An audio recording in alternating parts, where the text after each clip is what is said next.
Hey, what's going on? Today I'm going to share 5 anti-hunger strategies so you can reduce hunger and cravings while dieting and staying in a calorie deficit. The first strategy is to rely on low calorie density foods. Low calorie density foods are high in volume but low in calories, meaning you could eat a lot of it without eating too many calories. The opposite of that is a high calorie density food. And the reason why you want to stay away from too many high calorie density foods is if you, for example, started your day off with a breakfast sandwich and a bagel along with a coffee from Starbucks with a lot of additives, a lot of syrups and sugar in there, you could end up eating anywhere between 500 to 1,000 calories just from that first meal, first thing in the morning. And if you were to do that, you could end up in a situation where now the rest of your budget for calories and macros is very tight for the rest of your day. And the rest of your day needs to cover your lunch, your dinner, other meals in between or snacks. And because you've already eaten away so much at your budget, those meals have to be really small in portion sizes and you could end up too hungry. So limit the amount of high calorie density foods that you're eating and save them, time them in advance with the grand scope of your weekly plan in front of you, so you can be strategic with when you're eating those higher calorie density foods. Try to avoid eating high calorie density foods every single day. Next strategy is to eat only when you're hungry.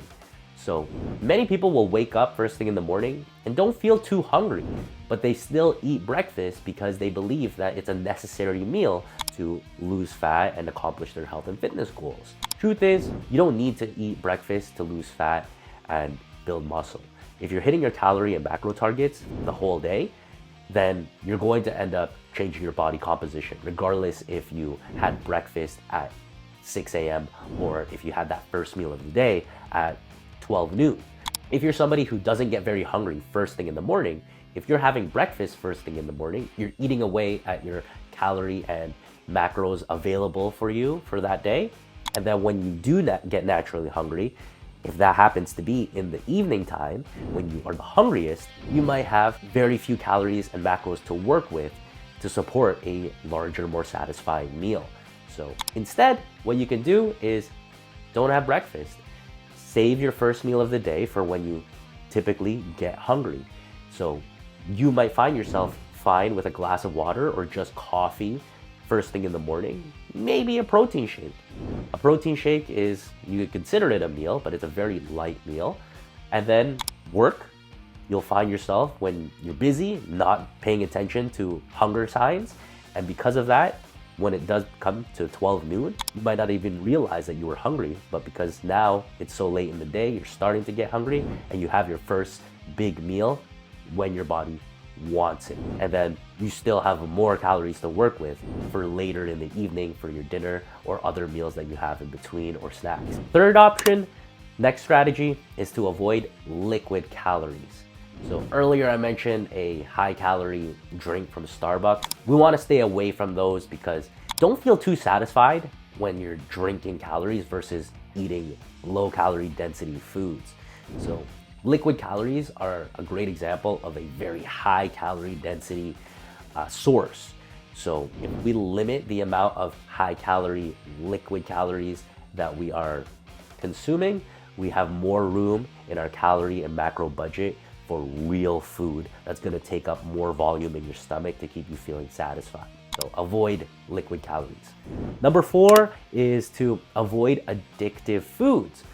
So addictive foods are typically foods that are high in fat and high in sugars. Examples would be pizza and potato chips, high fat and high sugar.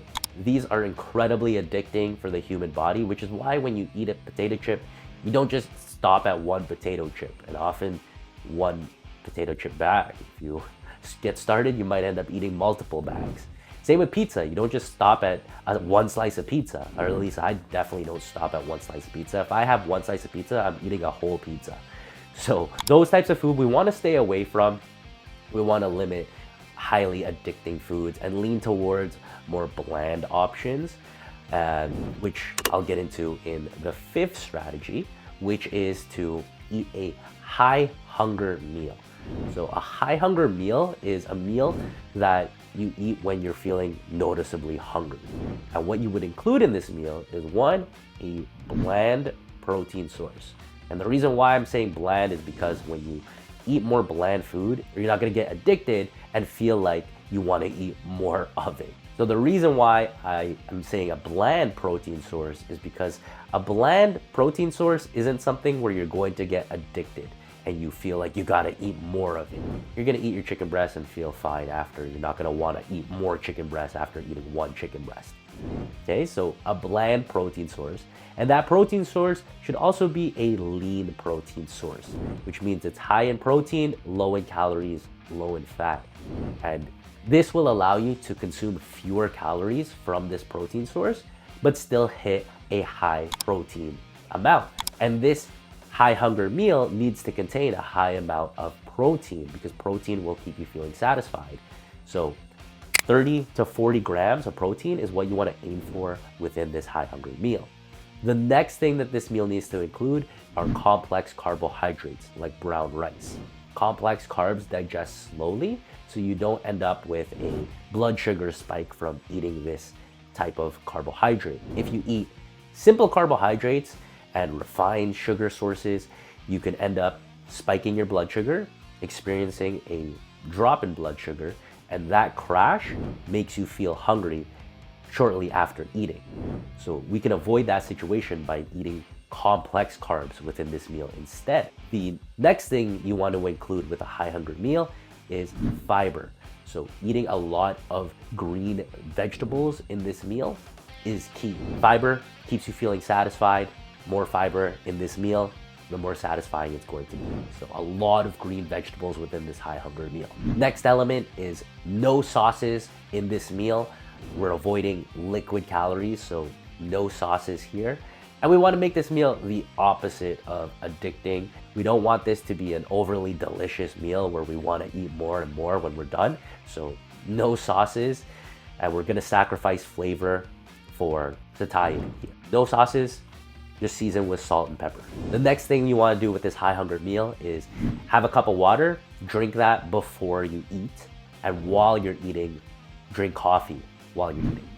Water and coffee, both appetite suppressants. So if you have your water before your meal, you'll already start to feel a little bit satisfied. And if you're having coffee, which contains caffeine during your meal, you're going to feel more satisfied because of that as well. And the last thing that you want to do with a high hunger meal is eat this meal slowly over the course of 15 or 20 minutes. The slower you eat a meal, the more you're going to feel satisfied from this meal. Okay, so those are 5 anti-hunger strategies that you can use while on your diet, but there's a time and place for all of these strategies. You might think, okay, I'm gonna start my diet and implement all of these strategies right now, but that's not necessary because typically when you begin a diet, if you're doing a proper fat loss diet, you're going to feel pretty full at the beginning. You're not going to feel hungry when you start your calorie deficit because you have more fat to rely on for energy.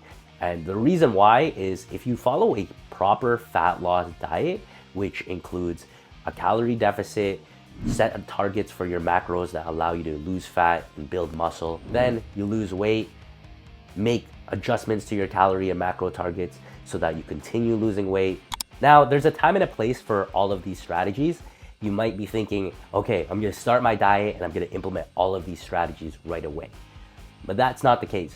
You don't have to implement them all right at once. And the reason why is when you follow a structured fat loss diet, this is what typically happens. You begin your diet in a calorie deficit with a set of macro targets that allow you to build muscle and lose fat. You begin your diet at a higher body fat percentage. And because of that, your body has a lot of fat to use for energy. You're not gonna feel too hungry because you're starting off with a decent amount of calories. And now you're gonna lose weight.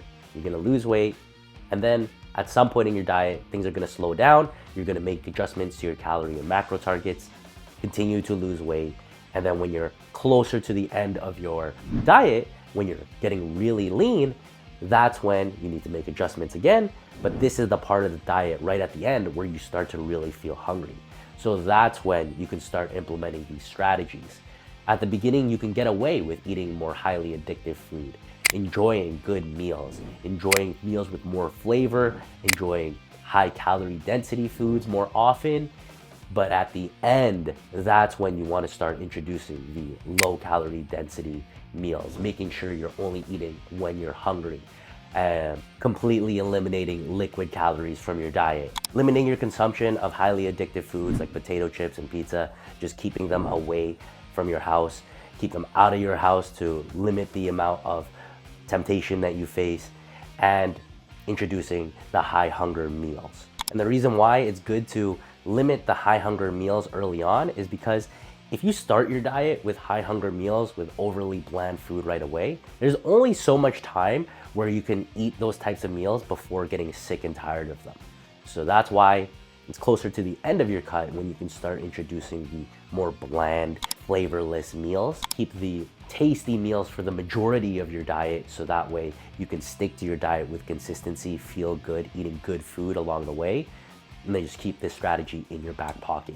Now, if you want more support with your nutrition when it comes to losing body fat, building muscle, head on over to goalcrusheracademy.com for an all-in-one fitness and nutrition coaching program that tells you exactly what to eat, when to eat, and how much to eat, and when to make changes to your diet to make sure you never get stuck on a plateau when you build your dream physique.